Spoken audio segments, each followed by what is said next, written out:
మన హాస్పిటల్ చాలా ఒక గొప్ప మెడిసిన్ని, లేకపోతే దాన్ని ఏమనాలో మరి, ప్రొసీజర్ అనాలో, డయాబెటిక్ పేషెంట్స్ కోసం కనిపెట్టారు. అది త్వరలోనే పేషెంట్స్ గనక అందుబాటులోకి వస్తే వాళ్ళందరూ డయాబెటిక్లు అందరూ కూడా మనలాగే మంచిగా అయిపోతారు మామూలు పర్సన్స్ లాగా అని చెప్పేసి. బట్ ఆ రీసెర్చ్ మధ్యలో ఆగిపోయిందా, లేకపోతే పేషెంట్స్ వరకు రావడానికి ఇంకా టైం ఉందా సార్? ఎప్పుడు వస్తుంది అసలు? అంటే ఇది చాలా పెద్ద స్టోరీ ఏమని చెప్పాలంటే షార్ట్గా, డయాబెటీస్ అనేది 3 రకాలు ఉంటాయి అన్నమాట. Okay. Type 1, type 2, type 3. Type 1 అంటే జనరల్గా చిన్న పిల్లల్లో వస్తుంది, బాడీలో ఇన్సులిన్ సెల్స్ తగ్గిపోయి వస్తుంది అన్నమాట. Type 1 to age of 15 years we're seeing type 1. Type 2 అంటే ఓల్డర్ ఏజ్ గ్రూప్ వస్తుంది, వాళ్ళలో ఇన్సులిన్ మామూలుగా ఉంటుంది కానీ ఇన్సులిన్ రెసిస్టెన్స్ వస్తుంది, అంటే బాడీలో ఇన్సులిన్ ఉన్నా కూడా ఇన్సులిన్ ఎఫెక్ట్ రాదు. ఇది టైప్ 2. ఇది కామన్గా మనం చూసేదంటే టైప్ 2. టైప్ 3 అంటే ప్యాంక్రియాస్ చెడిపోయి ఇన్సులిన్ సెల్స్ ఉన్నా కూడా అవి ఇన్సులిన్ బయటకు రాకుండా డిస్ట్రక్షన్ ఆఫ్ ద ప్యాంక్రియాస్ వల్ల వస్తుంది, అది టైప్ 3 అంటారు. So type 1, type 2, type 3. ఇప్పుడు అన్నిటికీ కూడా మెడిసిన్స్ ఇస్తుంటాము, ఇన్సులిన్ ఇస్తుంటాము, కంట్రోల్ సరిగా ఉండకపోవచ్చు అన్నమాట. మేమంటే ఈ ఏరియాలో చాలా ఒక 15 yearsగా మీరు చెప్పిన రీసెర్చ్ చేస్తున్నాము. ప్రాక్టికల్గా బయటకి ఇంకా అంటే సమ్ గవర్నమెంట్ రెగ్యులేషన్స్ వల్ల అది క్లియర్ అయిన తర్వాత వస్తుంది. ఒకటి ఫస్ట్ ఏమంటే టైప్ 1కి ఏం చేస్తున్నామంటే ఐలెట్ సెల్ ట్రాన్స్ప్లాంటేషన్ చేస్తున్నాం. అంటే వేరే వాళ్ళ నుంచి ఆ ఐలెట్ సెల్ తీసుకొని ఆ ఐలెట్ సెల్స్ని టైప్ 1 డయాబెటిక్స్కి ఒక బ్యాగ్ ఉంటుంది, పెరాసైట్ బ్యాగ్, ఆ బ్యాగ్లో పెట్టి జస్ట్ స్కిన్ కింద పెట్టేస్తాం. పెడితే వేరే వాళ్ళ చెల్లి ఐలెట్ సెల్స్ డిస్ట్రాయ్ కాకుండా ఇన్సులిన్ సెక్రెట్ అవుతూ ఉంటుంది అన్నమాట. ఆ బ్యాగ్ ఆల్రెడీ తయారు చేసాము.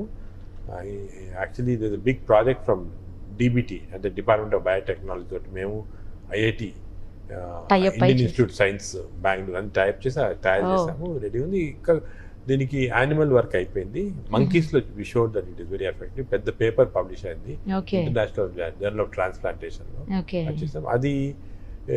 సో ఈ టైప్ 1కి again we require government, because anything you're doing any research చేసి దాన్ని పాజిటివ్గా ఉండాలంటే గవర్నమెంట్ పర్మిషన్ వచ్చిన తర్వాత అది we're going through that process. That is type.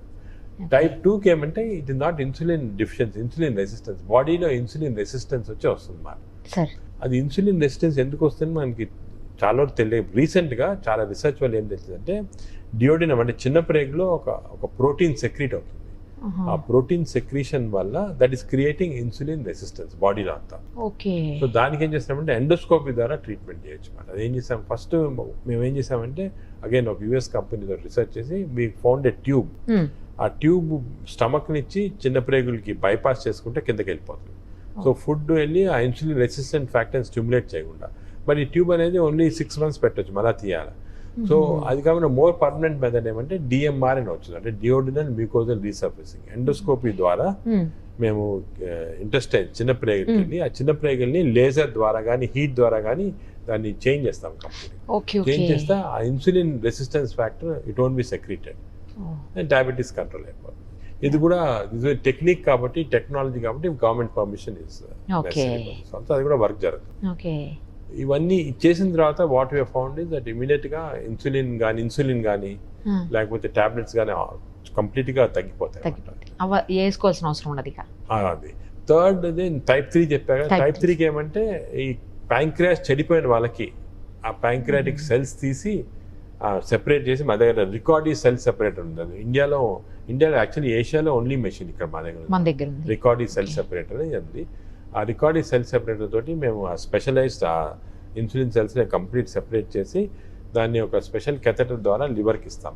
ఇస్తే లివర్ ఇవన్నీ టెక్నిక్ చెప్పేవన్నీ కూడా మేము స్టడీ చేసాము. కానీ ఈ లాస్ట్ మాత్రం ఆల్రెడీ పేషెంట్స్ చేసి సక్సెస్ అయింది. మేజర్ పబ్లికేషన్ వచ్చింది, published in journal where you're treated. అది చేస్తున్నాం ఇప్పుడు ప్రస్తుతం. సో టైప్ 3 చేస్తున్నాము. అది అలో చేస్తుంది, గవర్నమెంట్ పర్మిషన్ ఉంది. We went through all the government. But type 3 చాలా తక్కువ మందికి ఉంటుంది. పోయిన వాళ్ళు తక్కువ మంది టైప్ 3 వాళ్ళకి. Now we're very effectively doing. మేజర్గా ఉండే type 2, second type 1. Type 1 children లో ఉంటుంది మాట. ఈ చిల్డ్రన్ టైప్ 1 కూడా తొందరలో వచ్చేస్తుంది చాలా ట్రాన్స్ప్లాంట్. ఐఎమ్ షూర్ పర్మిషన్స్, ఎందుకంటే ఈ టైప్ 2 ఇంకా కొద్దిగా we have to discuss with the government and all that. కానీ ఇవన్నీ వస్తే చాలా పెద్ద హెల్ప్ అవుతుంది సార్. అసలు అంటే కూడా మెడికల్ రీసెర్చ్ అనేది చాలా స్లో. అంటే కొన్నిసార్లు మీరు వినుంటారు, కొన్ని ఇప్పుడు ఇన్సులిన్ డిస్కవరీ 1910లో వచ్చి 1930లో అసలు బయట, అంటే 20 years పట్టింది బయటకు రావడానికి. అలాగా చాలా డిస్కవరీస్ ఏమంటే 20 years 30 years అంటే ఓపిక ఉండాలంతే. బట్ మా duty is to do this research and స్లోగా ఒక జనరేషన్ కాకపోయినా సెకండ్ జనరేషన్ కన్నా ఒక నాలెడ్జ్ పైన knowledge. Science is built on bricks. ఇప్పుడు నేను ఒక బ్రిక్ వేస్తాను, ఇంకో బ్రిక్ వేస్తాను, అదంతా బిల్డింగ్ తయారు. Building maybe after 10, 15, 20 years, but అప్పటికన్నా వస్తుంది. డయాబెటిక్ కి రోజు కోట్లాది రూపాయలు డ్రగ్స్ అవసరం ఉంటుంది సార్. డ్రగ్స్ కంపెనీస్ నుంచి ఏమన్నా ప్రాబ్లం అవుతుందా సార్ ఇలాంటి రీసెర్చ్ చేసినప్పుడు? అంటే మీకని కాదు, నార్మల్ గా కూడా కొంతమంది ఎవరో అంటున్నారు.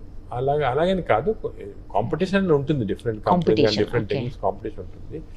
బట్ అటువంటిది we don't, as scientist we don't say any of those things. Scientist గా we do only what is good for science. Sir ఒకటి ఫైనల్ ఒకటి చెప్పండి సార్, ఇప్పుడు కోవిడ్ నుంచి బయటపడిపోయిన తర్వాత పోస్ట్ కోవిడ్ సంబంధించిన చాలా రకాలైనటువంటి జబ్బులు వస్తున్నాయంట. పోస్ట్ కోవిడ్ అంటారు. పోస్ట్ కోవిడ్ అది ఏమేమి వస్తున్నాయి సార్? వాటిని ఎలా తగ్గించుకోవాలి, ఏం చేయాలి? పోస్ట్ కోవిడ్ అనేది లాంగ్ కోవిడ్ అంటారు. ఇది ఒక ఇంట్రెస్టింగ్, ఈ కోవిడ్ ఫస్ట్లో వచ్చినప్పుడు ఒక జాపనీస్ సైంటిస్ట్ ఉన్నాడు, ఇషావో అని. హీ హెస్ ఫౌండ్ దట్ బాడీలో కోవిడ్ వచ్చిన వాళ్ళకి 83 ఆటో ఇమ్యూన్ యాంటీ, అంటే మన బాడీ అగేన్స్ట్గా యాంటీబాడీస్ 83 డిఫరెంట్ టైప్స్ వస్తాయి. ఓకే, 83 రకాలైన యాంటీబాడీస్ తయారవుతున్నాయి. అంటే థైరాయిడ్కి, స్టమక్కి, లంగ్స్కి, అన్నిటి కూడా బాడీ ఇమ్యూన్ సిస్టము ట్రిక్ అయిపోయి it is thinking this virus is lungs, virus is thyroid అని యాంటీబాడీ ప్రొడ్యూస్ చేసుకుంటే వెళ్ళిపోతాం అన్నమాట. దానివల్ల ఒకటి పోస్ట్ కోవిడ్ అనేది.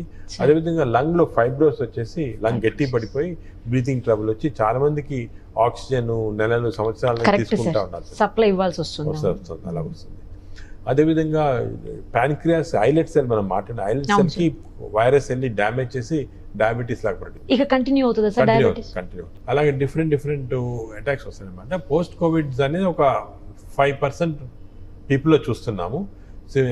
Arthritis, rheumatoid arthritis, lung infections, diabetes. చాలా మందికి మెమరీ తగ్గిపోవటము, డల్నెస్ ఉండటము, కొంచెము హేజీనెస్ రావటము, జనరల్ మయాలజియస్ పెయిన్స్ రావటం, ఇవి చాలా కామన్గా వస్తున్నాయి అన్నమాట. ఇవి ఎన్ని రోజులు ఉంటాయని తెలియటం లేదు, కానీ హోప్ఫుల్లీ ఇవి కూడా తొందరలో పోవాలన్నమాట. కానీ లంగ్ సివియర్ ఇన్ఫెక్షన్ వచ్చిన వాళ్ళకి లంగ్ డ్యామేజెస్ కంటిన్యూ, ఒక 5% వాళ్ళకి లంగ్ డ్యామేజ్ అలా కంటిన్యూ అవుతా ఉంది. ఇక లైఫ్ అంతా ఉంటుంది, లైఫ్ అంతా ఉంటుంది. అది కంట్రోల్ కాదా సార్? నార్మల్ స్టేజ్కి రాలేవా లంగ్స్? మళ్ళీ ఒక్కసారి లంగ్ లో ఫైబ్రోస్ వస్తే నార్మల్ స్టేజ్ రాదు, లంగ్ ట్రాన్స్ప్లాంటేషన్ వల్లే వస్తుంది. అది చాలా తక్కువ పర్సెంటేజ్. ఇప్పుడు ఈ డయాబెటీస్ పరిస్థితి ఏంటి సార్? ఈ డయాబెటీస్ వచ్చిన వాళ్ళకి చాలా మందికి ట్రాన్సియంట్ వస్తూ ఉంది. అంటే ఆ కరోనా ఉన్నప్పుడు, కోవిడ్ డిజీజ్ ఉన్నప్పుడు సివియర్ డయాబెటీస్ తగ్గిపోతా ఉంది. కొంతమందికి లాంగ్ టర్మ్, అంటే ఇంతవరకు ఇప్పుడు ఇది only 2 years old, 1.5 years old కదా, ఇంతవరకు 1.5 years దాకా కొంతమందికి వస్తూ ఉంది. లేటర్ ఆన్ స్టేజెస్ పోతుందని చూడాలి. కొంతమందికి మధ్యలో 1-2 months తగ్గిన సందర్భాలు కూడా ఉంటాయి. చాలా మందికి వచ్చి తగ్గిపోతుంది. అంటే మనం తీసుకునే ఫుడ్ ఏమైనా కంట్రోల్ చేయాలి? అలాగేం లేదు, అదేం లేదు. కానీ జనరల్ ప్రికాషన్స్ తీసుకోవాలంటే ఎక్సర్సైజ్, హెల్తీ ఫుడ్ అవి ఇంపార్టెంట్. ఎక్సర్సైజ్ తగ్గించేసి, స్వీట్స్ తగ్గించాలా, ఎక్సర్సైజ్ చాలా important. Exercise is very important. Diabetic వాళ్ళకి మెయిన్ ఎక్సర్సైజ్ ఇంపార్టెంట్. ఎక్సర్సైజ్ చాలా ఇంపార్టెంట్. జనరల్ గా కూడా ఎక్సర్సైజ్ బాడీకి చాలా ఇంపార్టెంట్. దానివల్ల మనం చాలా several diseases we can avoid. దానికి కంపల్సరీ ఎవ్రీబడి 45 minutes అన్న ఎవ్రీడే, మార్నింగ్ అని ఈవినింగ్ అని ఎప్పుడు టైం దొరికితే ఎక్సర్సైజ్. అంటే ఏదో నేను నడుస్తున్నా, రోజంతా ఇంట్లో నడుస్తున్నా, అది కాదు. ఒక brisk walk 45 minutes 7 kilometers 6 kilometers cover చేయాలి. That is the correct exercise. Brisk exercise చేస్తే బాడీలో సర్క్యులేషన్ ఇంప్రూవ్ అయ్యి ఓవరాల్గా అన్ని ఇంప్రూవ్. సార్ ఒక్కసారి డయాబెటిక్ అయిన తర్వాత వాళ్ళు మళ్ళీ నార్మల్ పర్సన్స్ అయ్యే అవకాశం ఉంటుందా సార్? ఉండదా? ఫర్ ఎగ్జాంపుల్ డయాబెటిక్ చాలా ఒబీస్ అయిపోయి రాంగ్ ఫుడ్ తీసుకొని, స్వీట్స్ ఎక్కువ తీసుకొని, డ్రింక్స్ తీసుకొని డయాబెటిక్ అయ్యారనుకోండి, ఆ same person if he decreases weight, changes his food habits, he can come back to normal. Weight లేకుండా కూడా కొంతమంది అవుతుంటారు కదా సార్. లీన్ డయాబెటీస్, అది వేరే కారణాలు ఏమన్నా, ఈటింగ్ హ్యాబిట్స్ అవన్నీ చూసుకోవాలి మనం. అంటే డయాబెటీస్ లో కొన్ని ఇర్రివర్సిబుల్ ఫ్యాక్టర్స్ ఉంటాయి, రివర్సిబుల్ ఫ్యాక్టర్స్. అవునా? రివర్సిబుల్ ఫ్యాక్టర్స్ మనం అన్ని కంట్రోల్ చేయొచ్చు. ఒక డయాబెటిక్ మా దగ్గరికి వస్తే ఫస్ట్ మేము ఏం చూస్తాము, దీనికి what are the reversible factors అని. ఈ రివర్సిబుల్ ఫ్యాక్టర్స్ అన్ని మ్యాప్ అవుట్ చేసి ఇవి రివర్స్ చేసేస్తే కొంతమందికి నార్మల్గా వచ్చేస్తారు. కొన్ని ఇర్రివర్సిబుల్ ఫ్యాక్టర్స్ ఉన్న వాళ్ళకి డ్రగ్స్ కానీ, ఎక్సర్సైజ్ కానీ అవన్నీ అవసరం. చాలా విషయాలు షేర్ చేశారు సార్. మళ్ళీ డయాబెటీస్ మీద పెద్ద రీసెర్చ్ జరుగుతుంది కాబట్టి నాకు మళ్ళీ మీరు ఇంకొకసారి అవకాశం ఇవ్వాలి మొత్తం డీటెయిల్డ్గా మీతో మాట్లాడేదానికి. Thank you sir. ఈ వీడియో కానీ మీకు నచ్చినట్లయితే లైక్ చేయండి, షేర్ చేయండి, మీ అభిప్రాయాన్ని కామెంట్ రూపంలో తెలియజేయండి. అలాగే మరిన్ని వీడియోస్ కోసం మా ఛానల్ను సబ్స్క్రైబ్ చేసుకోండి.